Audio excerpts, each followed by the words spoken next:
Hello, my name is Roth, and today we're going to take a look at some of my favourite older models. Now, I'm aware before we get into this that there are models older than these. I know there are plenty of them. Like 40k is not a recent invention. It's been around for considerably longer than the 15 years or so I've dipped in and out of this hobby. But these are the ones that I remember from when I started playing. These are the ones that had an impact on me when I first got into 40k. These are models that I bought and put together and painted. They're the things that kind of remind me of how I got into this whole thing to begin with. They kind of hold a special place in my heart, and part of this is wanting to just go back and take a look at some of this stuff because it's been a while since I've even thought about it. And admittedly, some of this is also, I guess, a response to the fact that I think there's a misconception that if it's old, Roth hates it. Like, if it's old, it's shit. That's not true. I mean, a lot of the old stuff kind of is shit, but a lot of it is really good. It's really well done. It might be dated, it might look old, but that's not taking away from the quality of it, or the skill of the person who sculpted it, or just the fact that despite being old, it still looks kind of awesome. Which is basically what this is, what these models are to me. So we'll be using, I'm afraid, various stock images and bits nicked from other people's sites, where I'll link, I'll credit in the description where possible. Sadly, a lot of these things I just don't own anymore. They were either sold or given away, or they've been lost over time, which I have to admit, whilst I was getting these images together, it kind of made me sad that I didn't keep a lot of my old 40k stuff. It's one of the few regrets I have in terms of this hobby, actually selling armies and things. Because every now and again I think to myself, I should have kept all of that. But, life happens, you get rid of stuff, but these are some of my favourites. So let's just go straight into it with this chap, the first Tomb Spider for the Necrons. And I absolutely love this. I had two of these, and they were, for a start, they were heavy as hell. They were really heavy models. They were all metal.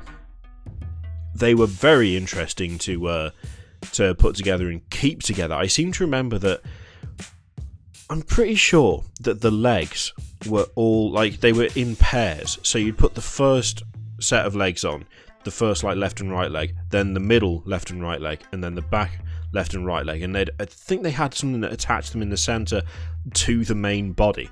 And the main body of the Tomb Spider actually kind of shared, it almost shared the same thing as the Destroyers did, but it was a little bit bulkier at the back. It had a nice kind of symmetry with the Destroyers, which I always found kind of funny, because the Destroyers were kind of fast moving shooty lads, and then you had this big metal lumbering beastie following behind with his two tri-pincers. It was a really fun model to paint, and it was a fun model to field, and to me this kind of sums up what old Necrons were about. Old Necrons didn't have all of this dynasty stuff, ancient kings and so on and so forth. They were a lot simpler. They were far simpler. It essentially boiled down to, you're on a world where the Necrons have woken up. Well, the Necrons only know how to walk forwards and shoot you in the face. That is literally their entire personality. They are going to wreck you. That's it.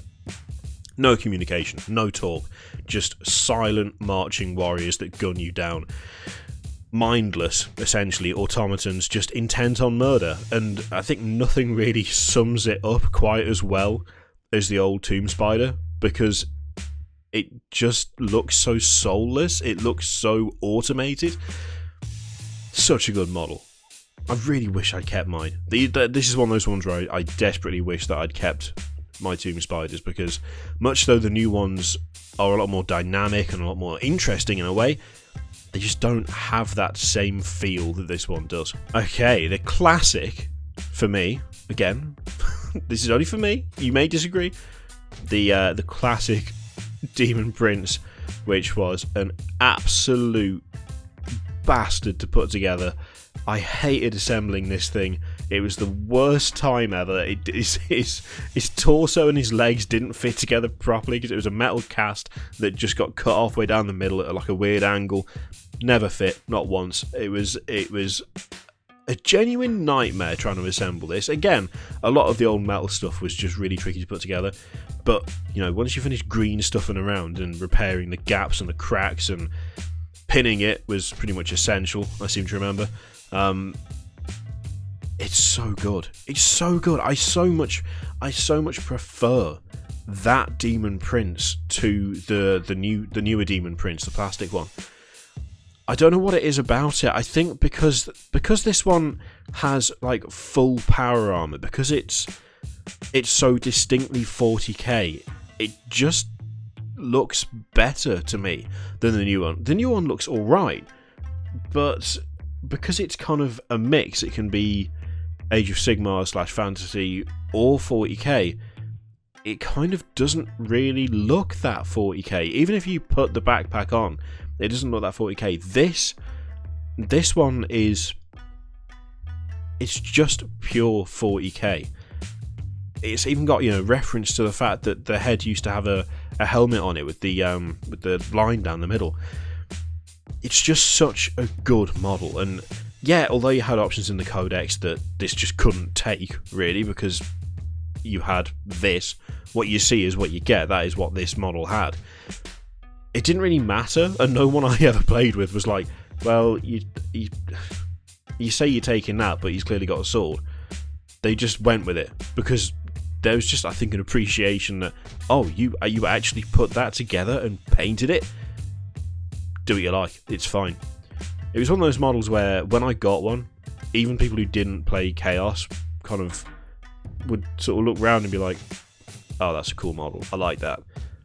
It's so good. It's so good. It is hunched, yeah, it's a little bit crouched, the pose is a bit weird. But to me, he's just shouting at someone who's slightly shorter than him, and that's absolutely fine, because everything else about this just makes up for the weird posing. The classic Chaos Dreadnought, the only Chaos Dreadnought for me. Get that Hellbrute shit out of here. This is what it was all about. This is one of those examples where I've shown you my old Iron Warriors Dreadnought countless times, and I've said over and over that it's dated as hell, and like the proportions don't make any sense, and the legs are too short, and the torso is way too down the front of the thing, and it's fiddly, and even in this picture, even after spending some considerable time on Google trying to find a decent image of one that have the central spike intact, even at one of the better painted ones I found, which is this one, doesn't have that central spike on the top.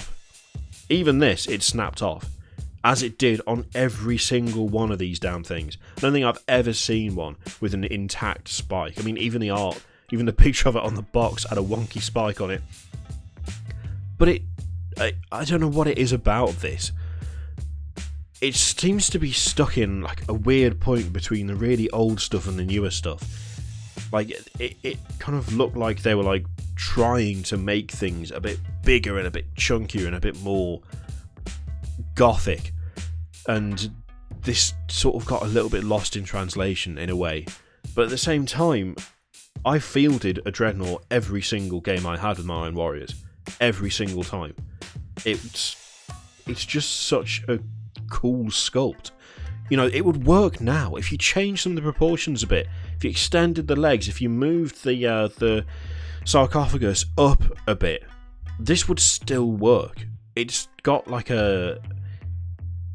almost like a timeless quality to it. It would need to be updated, but it's so chaos. You know, it's so heavy and it's so kind of gothic and genuinely intimidating. And whilst I went for the big kind of weird four-fingered claw on mine, the big old pincer there was also a very valid choice. And yeah, I just, there's something about this model where, among all of the things that I've chucked away over the years, I've never even considered chucking the Chaos Dreadnought, because it's just too good. We wouldn't be able to talk about Chaos if it wasn't, you know, if we didn't mention the original Typhus. Probably not the original, actually, thinking about it. I'm not sure when this model came out. It's a long time ago. I still prefer it to the new one. I still prefer this one to the new one. He's a little bit stumpy. He's a little bit short. He could do with being scaled up a bit. But I've always seen Typhus as just essentially a force of nature, which I guess in a way is true.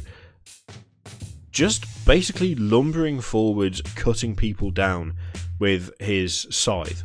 A scythe which I always in my head had down as being very, very utilitarian. Not particularly fancy or curvy, no massive spikes, no sort of... I always had it down as a industrial piece of equipment, not as a weapon. And I mean, this model absolutely suits that completely. He's not doing a victorious pose. He's not waving his weapon in the air.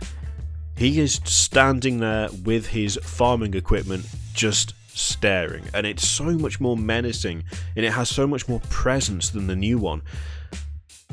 The new one has got some wonderful little details, don't get me wrong, but I think it just lacks the threatening nature of this older interpretation of Typhus. That Typhus there looks intimidating. The new one just doesn't do it as well. You know, it just doesn't have that same impact that this one does. And I would also say that I really think they got the funnels on the top of the armour. They got that spot on with this one. I much prefer like the general silhouette of this Typhus by a long shot. It looks just better to me. Take a little break from chaos. I nearly when I started playing 40k, once I got into it a little bit, started an Eldar army off the back of this model. I nearly went for it based purely off this. Again, it's dated. It's dated, but it has the same kind of effect as Typhus for me. Morgan, no matter how I pronounce it, it's going to be wrong. Morgan Ra, one of the Phoenix Lords. There's something about it. I think probably because it seems so not Eldar in a way. It's so kind of traditional human interpretation of death, I think, is what drew me to it, which obviously defeats the point of wanting to collect Eldar in that situation, but you know, whatever. It's just a really good combination. It's recognisably not human, it's recognisably alien, it's recognisably Xenos, but it has this very familiar imagery on it, and again, it looks imposing, it looks threatening, it looks like you're being judged from afar, and sort of no matter what range you're at, you've not really got a hope in hell. You know, you could be half a mile away and he's still going to shoot you, or you could be up in his face and you're just going to get wrecked by the fact that his gun is also a scythe, which is hilariously and wonderfully 40k, even if it is ridiculously impractical. This is one of those ones that I think overall has aged pretty damn well. For an older model, it has kept its... I think it's kept its kind of... its nature really well, and it doesn't look hugely out of place. I think it's probably one of those cases where it's such a good sculpt to begin with that it's difficult for it to ever truly go completely out of... I want to say out of style. It's still keeping up somehow with the newer Eldar stuff. It's just a really good model. And this is old One Eye, I believe. The old Karnifex stuff was so good. They were so good. This and the Red Terror, which is also on this list. Again, yeah, the new Karnifexes look more threatening, they look more alien, they look more brutal. But you cannot deny the kind of charm that this has. It's got a big old goofy grin, but it's so out there, and it's so strangely alien and yet kind of familiar with the way it's standing and the fact it kind of looks like a big beefy dude with 4 arms and weird legs. There's something about this one that I've always liked, and I think I always will like. I would argue that it probably looked a bit dated, like 2 weeks after it came out, but still, it's so well done. It's just impossible not to like this thing. I would still, if I had a Tyranid army, I would absolutely still have one of these. I would totally do it. it's a proper classic again. And since I mentioned the Red Terror, really kind of difficult, by the way, to find a decent picture of this thing. I have tried, but again, this to me is closer to the newer Tyranid range. It's kind of, I think, the next evolution for the way Tyranids looked as a whole. But it's another one of those things where I saw this model and was immediately like, holy shit, what is that? That is awesome. That looks crazy. There's so many claws, and I mean, it's got 4 main like scythe arms, 2 smaller ones, and a big old pincer tail. It's a little bit static, but again, it's just such a classic model, and it's one of those things where I could identify that walking into the room. Like, I could walk into my friend's house whilst they're in the middle of a game, usually on the floor, and I would know immediately if he was playing it, because there's nothing else that looked like that. It's one of those ones where I think it stood the test of time. In terms of just silhouette alone, it's so distinctive, and it's aged, again, really, really well. Going back to the Iron Warriors, though, just for a moment. Again, this is one of those models that I wish I'd never given away, although my paint job on it was absolute garbage. The old Warsmith was a work of art. It was a bit of a weird pose, let's be honest. Very sort of, very proper. You got to have your feet in the right position when you're firing your combi melter at someone. But again, it's one of those things where it's so wonderfully over the top, and there's been no regard given to things like proportions and balance, and it's just so Iron Warriors. It's so Iron Warriors. Big old cybernetic arm, plenty of hazard stripes, because you can't go wrong. You can't go wrong with hazard stripes. The helmet always struck me as being a bit weird. Like, I always expected it to be more ornamental than it actually is. It's very plain when you compare it to the rest of the model, but then the freehand Iron Warrior symbol on the chest on the example one, from the Games Workshop side, by the way. I love it. I love everything about this one. It's so good. It's so good. I seem to remember that the backpack where the exhaust port that looks like a skull, I'm pretty sure mine snapped off at least twice, and it was a right pain to repair. But again, that is a model that you kind of, if you had it, you had to use it. You had to use it, because look at it. And there you go. Those are some of my favourite older models in 40k. They all have like a special place in my heart in terms of seeing them for the first time, collecting them, playing with them. They're all ones that I think have aged extraordinarily well. They might look dated, they might look old, but they have just an indefinable quality about them that makes them a bit timeless at the same time. I mean, there's many more than this, but to be honest, I could sit here and do this all day, literally, so maybe this can turn into a bit of a series. Maybe we can revisit this at some point, and I can, I'll dig out some more older things that I really, really like, because I really love those models. Question is, what's your favourite older model? Doesn't matter what edition it's from, doesn't matter if it's from 30 years ago or 10 years ago. What would you say is your favourite out of the older stuff that Games Workshop has done? Let me know in the comments below. In the meantime, thank you very much for watching. There's the usual array of things to click. There's a couple of videos, subscribe, Patreon, all of that shit. Click if you like, don't click if you don't want to, and I will see you for the next one. Toodaloo.